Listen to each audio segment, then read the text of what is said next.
bid'ah itu terjadi dalam perkara sarana-sarana, sebagaimana bid'ah terjadi dalam masalah tujuan-tujuan.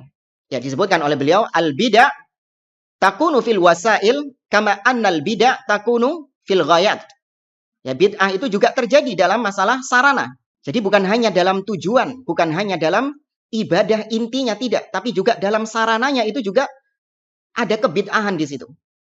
Nah, ini untuk membantah ahli bid'ah yang membolehkan maulid Nabi SAW, mereka berargumentasi dengan hal ini. Kita ini maulid Nabi bukan ibadah, tapi cuman sarana saja.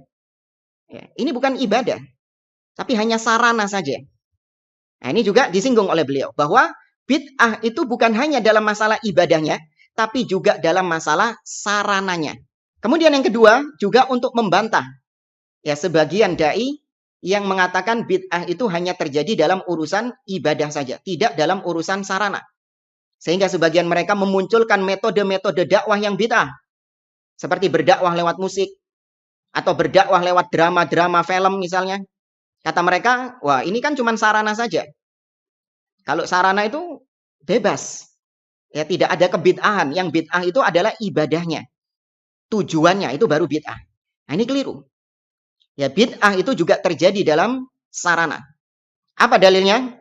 Yang pertama, yaitu peristiwa pembukuan Al-Quran di zaman Khalifah Abu Bakar As-Siddiq radhiyallahu ta'ala anhu. Ketika banyak di antara para qurra terbunuh dalam peperangan-peperangan yang terjadi di zaman Khalifah Abu Bakar As-Siddiq, maka para sahabat, sebagian di antara mereka khawatir kalau Al-Quran ini lama-kelamaan akan ditinggalkan oleh kaum muslimin. Maka sebagian sahabat berinisiatif untuk mengumpulkan Al-Quran, kemudian disusun menjadi satu mushaf. Abu Bakar As-Siddiq ragu. Kenapa ragu? Karena hal ini tidak dilakukan oleh Nabi SAW. Al-Quran itu tujuan. Sedangkan pembukuan Al-Quran itu sarana. Lihat, Abu Bakar As-Siddiq berpikir bahwasanya sarana itu juga bisa terjadi bid'ah. Ya, pembukuan Al-Quran ini sarana, karena tujuannya adalah Al-Quran. Abu Bakar masih maju mundur. Ya, apakah benar pembukuan Al-Quran? Karena Nabi SAW itu tidak pernah membukukan Al-Quran. Demikian juga Zaid ibn Thabit yang ditugaskan sebagai panitia, ketua panitia mengumpulkan Al-Quran, Jam'ul Quran, itu juga bertanya kepada Abu Bakar dan Umar, kaifa tuqaddimani ala amrin lam yaf'alhu Nabi SAW? Bagaimana bisa kalian melakukan suatu perkara yang tidak dilakukan oleh Nabi SAW? Maka terbetik pemahaman sahabat itu dalam masalah sarana itu juga terjadi bid'ah. Bukan hanya dalam tujuan saja. Ya, meskipun nanti para sahabat akhirnya membukukan Al-Quran karena kaidah-kaidah yang disepakati bahwa bid'ah dalam masalah sarana itu hanya terjadi apabila syarat-syaratnya terpenuhi.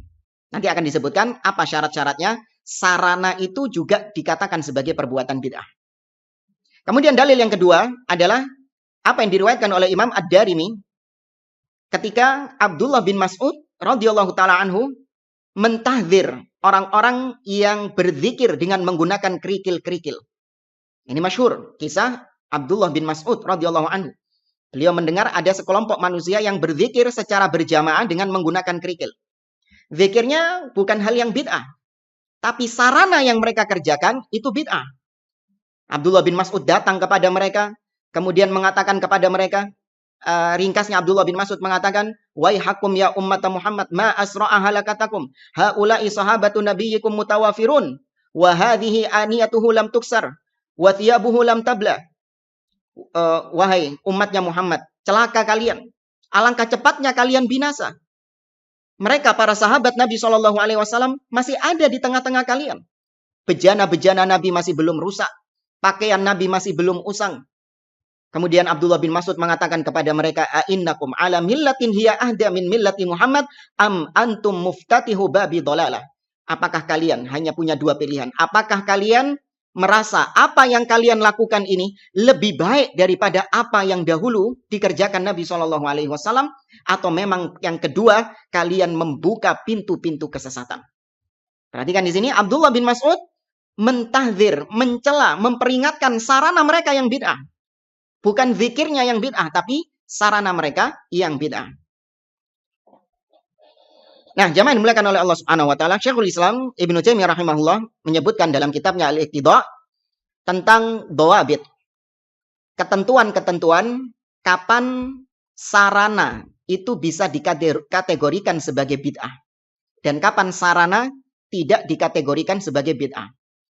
Ringkasnya apa yang disampaikan oleh Syekhul Islam Ibnu Taimiyah rahimahullah itu ada dua ketentuannya. Yang pertama adalah al-muqtadi li ihdathiha. Dan yang kedua adalah al-mani' li ihdathiha. Yang pertama adalah yaitu motivasi. Apa motivasinya untuk menciptakan sarana tersebut, menggunakan sarana tersebut? Apakah ada keharusan, ada kepentingan untuk menggunakan sarana tersebut? Kalau memang ada, kemudian dilihat yang kedua, adakah pencegah yang menghalangi untuk melaksanakan sarana tersebut? Ini bisa kita ambil contohnya ya. Mungkin kalau disampaikan ketentuan kaidah-kaidahnya mungkin agak membingungkan bagi sebagian orang. Contoh misalnya jam'ul Quran, mengumpulkan Al-Quran. Ada sebagian orang di antara ahli bid'ah mengatakan mengumpulkan Al-Quran menjadi mushaf di zaman Abu Bakar As-Siddiq itu adalah bid'ah. Karena di zaman Nabi SAW itu tidak terjadi mengumpulkan Al-Quran. Ada orang-orang yang berhujjah seperti itu. Kalau memang kalian ini, wahai orang-orang Wahabi yang suka membid'ahkan, kalau kalian ini membid'ahkan Maulid Nabi, berarti bid'ahin juga dong Abu Bakar itu, yang telah melakukan bid'ah mengumpulkan Al-Quran menjadi mushaf. Maka kembali kepada dua kaidah ini. Mengumpulkan Al-Quran itu sarana. Sedangkan tujuannya adalah Al-Qurannya itu. Kembalikan kepada dua kaidah tadi. Ada nggak kepentingan yang mendesak untuk mengumpulkan Al-Quran? Kalau kita lihat, di zaman Nabi SAW itu tidak ada kepentingan untuk mengumpulkan Al-Quran. Masih belum dibutuhkan untuk mengumpulkan Al-Quran. Kenapa? Karena yang pertama, Al-Quran ayat-ayatnya masih turun. Ada yang nasikh dan ada yang mansuh. Ada ayat yang dihapus dan ada ayat yang diganti. Kalau sudah dibukukan menjadi mushaf, maka khawatir nanti yang ayat-ayat yang dinasikh itu akan masih tetap ada, nggak dihapus. Kemudian yang kedua, tidak dibutuhkan mengumpulkan Al-Quran karena para sahabat-sahabat ketika itu menghafal Al-Quran secara sempurna. Ya, karena para sahabat-sahabat ketika itu menghafalkan Al-Quran secara baik. Nah, kemudian di zaman Abu Bakar As-Siddiq muncul kebutuhan mendesak untuk mengumpulkan Al-Quran. Yaitu terbunuhnya para hufaz, terbunuhnya para qori Al-Quran, para penghafal-penghafal Al-Quran di medan-medan peperangan. Maka muncul kekhawatiran. Kalau Al-Quran ini nanti akan hilang dari dada-dada kaum muslimin. Sehingga karena adanya kebutuhan, ya kemudian tidak ada penghalang yang menghalangi mereka, maka jadilah sarana itu bukanlah bid'ah. Ya, jadilah sarana mengumpulkan Al-Quran itu bukan bid'ah. Karena ada kebutuhannya dan ya tidak ada yang menghalangi hal tersebut. Kemudian juga sebagian orang yang tadi kita sebutkan ceramah pakai mikrofon, azan pakai mikrofon, ya, kata mereka itu bid'ah. Karena Bilal ibn Rabah, ya kemudian Abdullah bin Umi Maktum muadzin-muadzinnya Nabi itu nggak pernah azan pakai mikrofon. Ya, nggak pernah Nabi itu ceramah pakai YouTube seperti ini. Abu Bakar, Umar, Abdullah bin Abbas, ulama-ulama sahabat itu nggak ada yang ceramah lewat YouTube ini. Ente bid'ah Ustaz. Maka kembalikan kepada dua kaidah tadi. Ada nggak kebutuhan untuk melakukan sarana tersebut? Maka jawabannya ada. Nabi SAW itu sangat perlu mikrofon. Kebutuhannya ada. Perlu Nabi SAW untuk mikrofon. perlu untuk punya channel YouTube. Iya, untuk tersiarnya dakwah, untuk tersebarnya dakwah. Mendesak memang kebutuhannya. Bilal juga perlu untuk speaker, perlu toa Bilal itu. Ya, karena untuk supaya menyampaikan suaranya kepada orang-orang yang jauh, suara adzannya itu. Perlu. Kemudian dilihat yang kedua, apakah ada penghalangnya? Kenapa Nabi SAW kok nggak punya channel YouTube? Kenapa Bilal bin Rabah kok nggak adzan pakai toa? Maka penghalangnya adalah, yaitu tidak ada YouTube, tidak ada toa di zaman tersebut. Ya, tidak ada. Maka bagaimana sesuatu yang tidak ada dilakukan oleh Nabi SAW? Anda mau paksa Bilal pakai toa, toanya belum ada kok. Anda mau maksa Nabi SAW punya channel YouTube sendiri? Ya, untuk YouTube-nya belum ada. Ya, teknologi belum ada. Maka berarti alasan Nabi dan alasan Bilal bin Rabah kenapa nggak adzan pakai toa? Karena ada penghalangnya. Ya, kebutuhannya ada, tapi penghalangnya nggak ada. Maka itu sarana yang dibolehkan. Ya, sarana yang diperbolehkan karena ada penghalangnya. Kemudian contoh yang lain misalnya yaitu nasyid-nasyid atau musik-musik Islami. Berdakwah lewat musik. Atau berdakwah lewat drama-drama, film-film. Kan ada tuh beberapa tahun yang lalu viral film tentang Umar ibn Khattab yang digandrungi oleh sebagian orang. Ya, bahkan ditayangkan di televisi-televisi dengan mengundang salah satu ustadz yang katanya Ustadz Salafi. Kalau Anda lihat dengan melihat dua kaidah tadi, adakah kebutuhannya dan adakah penghalangnya? Maka dua-duanya ini ada di zaman Nabi SAW. Nabi itu sangat butuh untuk berdakwah. Ya, Nabi itu butuh untuk berdakwah. Menyebarkan Islam ini kepada kaum muslimin. Butuh. Jadi, lewat musik-musik itu, kalau memang ini sarana yang baik untuk berdakwah, maka itu yang dibutuhkan Nabi SAW. Nabi butuh untuk tersiarnya dakwah. Kemudian yang kedua, ada nggak penghalang? Nabi tidak bisa berdakwah lewat musik. Para sahabat tidak bisa berdakwah lewat musik. Ternyata tidak ada yang menghalangi mereka. Musik sudah ada di zaman tersebut. Nyanyian-nyanyian sudah ada di zaman tersebut. Ya, alat-alat musik sudah ada di zaman tersebut. Maka dua syarat ini terpenuhi. Nabi membutuhkan tersiarnya dakwah plus sarananya ada. Muncul pertanyaan, lantas apa alasannya Nabi SAW tidak berdakwah lewat musik?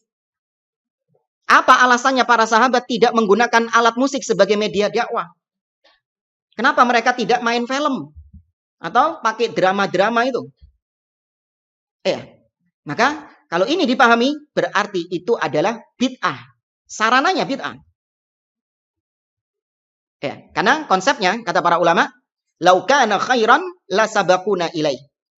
Andai kata itu baik, maka pasti yang pertama kali mengerjakannya adalah para salaf. Yaitu Nabi dan para sahabat-sahabatnya, para tabi'in dan yang lain. Itu mereka nggak ada yang dakwah lewat musik. Tidak ada yang dakwah dengan menggunakan teater atau pagelaran-pagelaran, nggak ada.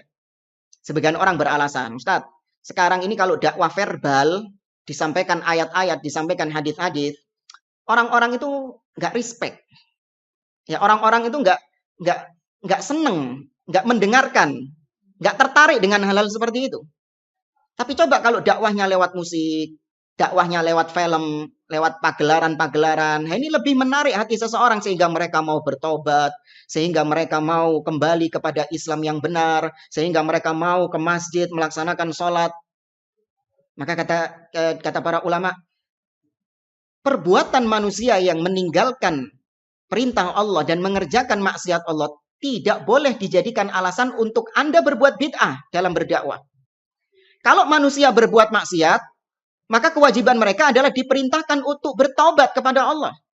Sampaikan ayat-ayat tobat kepada mereka. Sampaikan ancaman-ancaman Allah kepada mereka. Jangan terus Anda yang berinovasi, membuat bid'ah-bid'ah, belani supaya agar mereka bertobat kepada Allah. Ini keliru. Ya, maka seandainya itu baik, pasti para sahabat yang lebih dahulu mengerjakan. Maka kaidah ini terapkan pada semua bid'ah-bid'ah yang ada. Semua perkara-perkara yang dianggap bid'ah atau yang memang itu bid'ah. Kayak tadi pakai mikrofon, atau pakai kamera, atau haji naik pesawat. Terapkan dua kaidah ini. Ada nggak kebutuhan mendesak? Kemudian ada nggak penghalangnya? Ya, Nabi SAW butuh pesawat. Iya. Ya, Nabi SAW sangat membutuhkan pesawat untuk memudahkan beliau melakukan perjalanan. Tapi ada penghalangnya, yaitu tidak ada pesawat di zaman tersebut. Maka kalau ditanya, kenapa Nabi dulu nggak naik haji pakai pesawat? Jawabannya pesawat belum ada. Nah kalau ditanya, kenapa Nabi, para sahabat, para tabi'in, imam yang 4 mereka tidak merayakan maulid Nabi SAW? Apa jawaban antum? Ya, apa jawaban Anda? Padahal ada kebutuhan mendesak. Butuh Nabi SAW untuk merayakan hari lahirnya. Katanya untuk menyiarkan dakwah, litadhkirin nas, untuk mengingatkan manusia tentang sirahnya Nabi SAW, untuk mengajak mereka bersedekah. Ada kebutuhan. Kemudian tidak ada penghalang yang menghalangi Nabi untuk tidak melakukannya. Apa gerangan yang menghalangi Nabi untuk mengerjakan maulid? Apa yang menghalangi para sahabat untuk tidak mengerjakan maulid? Apa yang menghalangi para tabi'in, para imam-imam yang 4 untuk tidak mengerjakan maulid? Tidak ada yang menghalangi.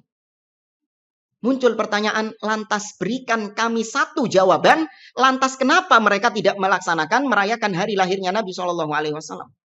Berikan kita alasan. Apakah mereka nggak mampu?